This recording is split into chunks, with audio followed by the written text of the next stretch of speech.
You want me to send you to Persian school? Why are you laughing? I'm telling you the truth.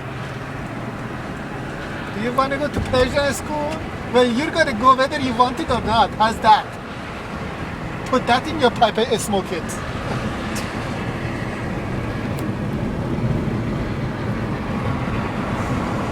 What? The burglar eat your tongue? No, actually, the burglar ate your brain for not teaching her earlier how to speak Farsi for you to be pushed to put her in a school to speak Farsi. She's a Persian kid and she doesn't speak it, so whose fault is that? And I'm trying and you're not. Excuse me.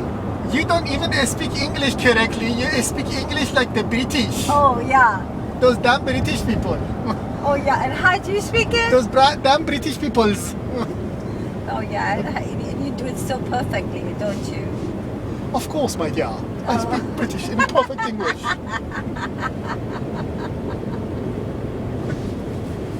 Ariana, are you going to learn Farsi or are you going to make your parents fight over that?